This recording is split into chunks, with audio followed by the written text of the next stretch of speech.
Okay, so yung mga pangs, ito yung MacBook Air M1 natin mga pangs. Use up natin ito dito, ano. Magkano yung ganyan? Ito, binigay lang namin kay ma'am na 22,000 Ryzen 5 na. Hey, pang gaming na talaga. Ito na yung M2 na nag-upgrade tayo mga pangs. Ayan, hey.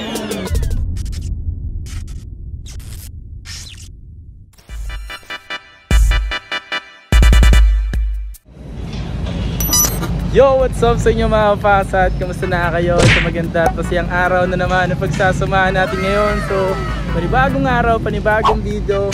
For today's video mga pangs, meron tayong agenda rito ngayon sa Green Hills.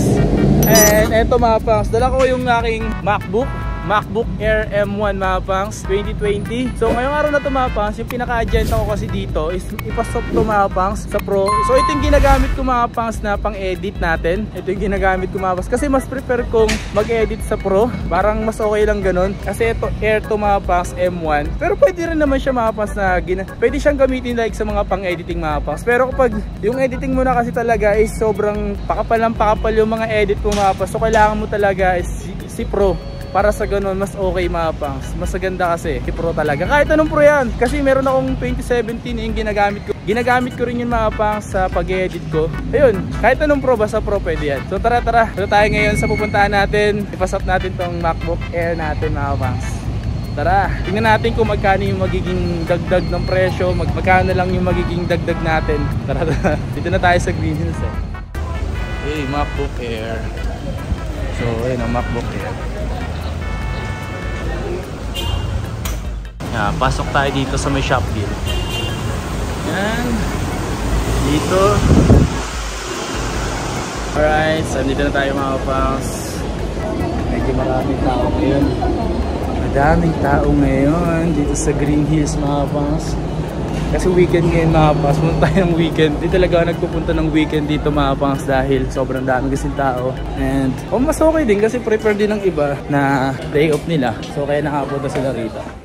Okay, so yung mga pangs, punta na tayo ngayon sa pupuntahan natin ngayong araw na to. Ayan. Daming tao ngayon mga pangs. Dami kong bit-bit, Diyos ko day. Okay, from Shopville, ito yung escalator mga pangs. Tapos yung mall directory. Pwede ka rin din dumaan dito. Daming tao ngayon mga pangs, nakapansin nyo. Ayan, daming tao. So dito tayo ngayon mga pangs, punta. Daming tao ngayon, oh. Yes. Grabe, daming tao ngayon, oh.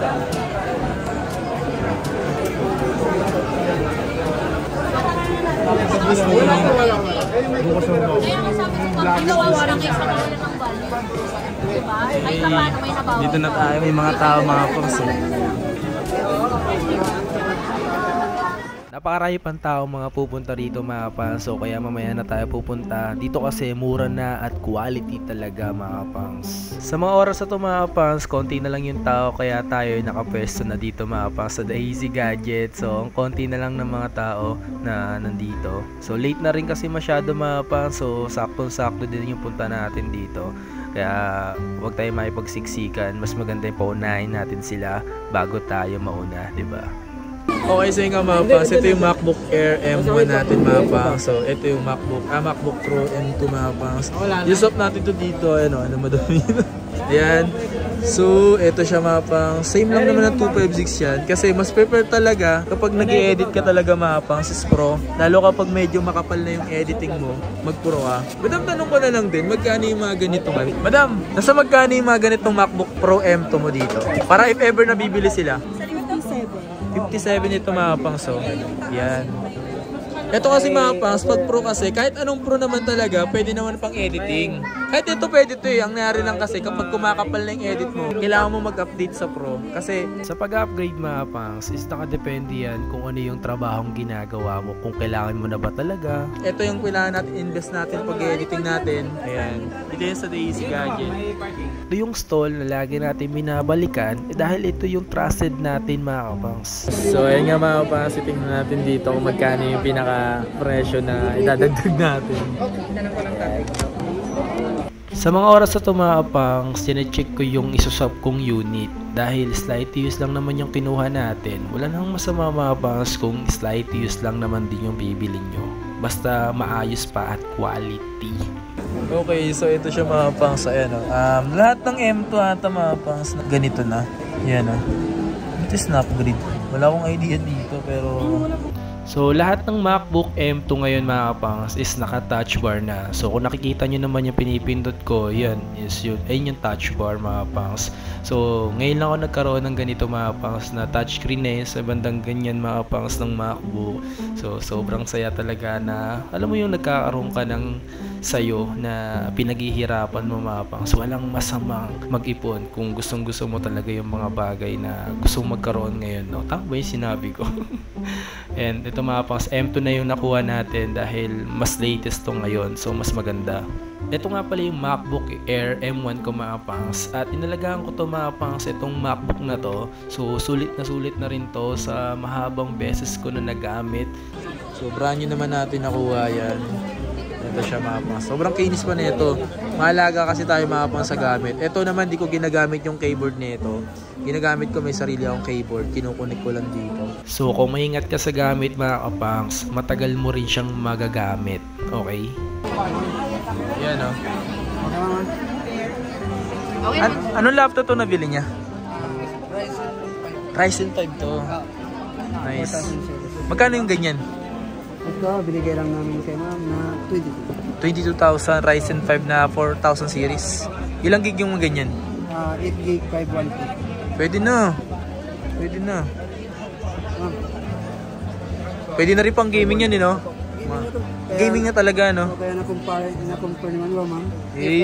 Pang gaming na talaga. Mga magandang laro dyan, mga Valorant agad, no? Ma'am, ikaw mo lang ma'am lahat kasi di ba na-activate lahat. Makinis pa naman siya mga I-update mo lang sa bahay.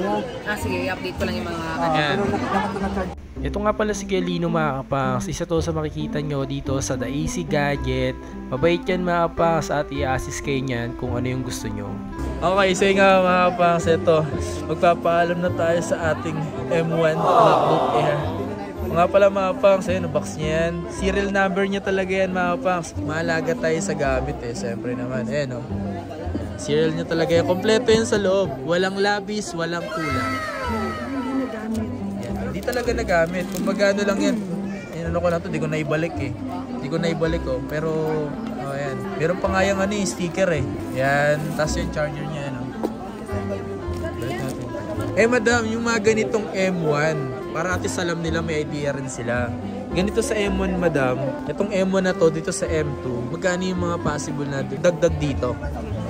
pag MacBook Air M1 tapos mag-switch po tayo sa MacBook Pro M2, more or less mag-add tayo ng mga 25,000. 25. Alright. So, ganun yung dadagdag. Depende yun sa kinis ng isusot nila. Ito is makinis na makinis pa. Talagang ano yan. Sobrang alaga yan. Scratches, alagang-alaga siya. Kumbaga yung mga ganito, yun yung pinaka-presyo niya. 25 yung ano. Yung i-add na. I-add. Para tayo ng MacBook Pro M2. Okay. Kasi M2 na tumapang sa M1. What if kung M1 lang ipalit nila sa M1 Air, M1 na Pro? Mas lesser. Mas magkano yung mga ganun? Sabihin natin, more or less nasa 10,000 lang. Kung gusto mo rin na mag-swap ng M1 Air to M1 Pro, pwede rin na mapangs, nadadagdag mo lang around 10,000 pesos. Yan, 10,000 to 15,000 mapangs. Alright, sa M1 yun mapangs Ayan, sa M1. Okay, so yung mapangs, ito na yung M2 na nag-upgrade tayo mapangs. Ayan,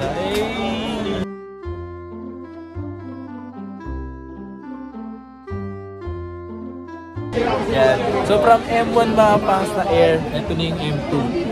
Yan, MacBook Pro M2. So bakit?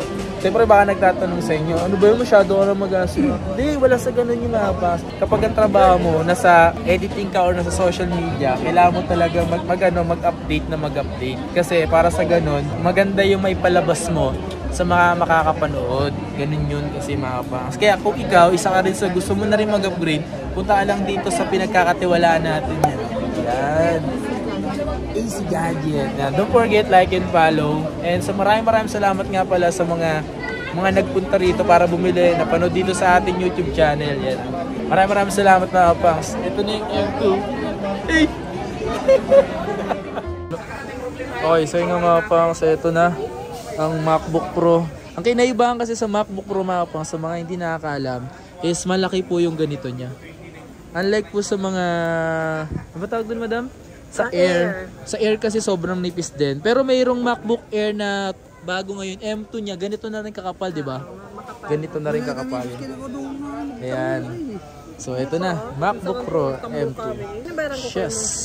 Nilalagyan ng papel mga pang, sa lumang bakit? Kasi kapag mayroong ganito, ano ba tawag dito? Jelly? Keyboard protector. Keyboard protector. Kasi pag di mo to nilagyan ng paper, didikit dun sa mismong screen. Pero yan, nilalagyan lang. Ayun lang yung pinaka, ano kumbaga, hacks. Yan. Galing na. Ayan siya mga pangs. So, second hand lang din naman mga pangs. Diba? Pwede na. Panalo. Yan o.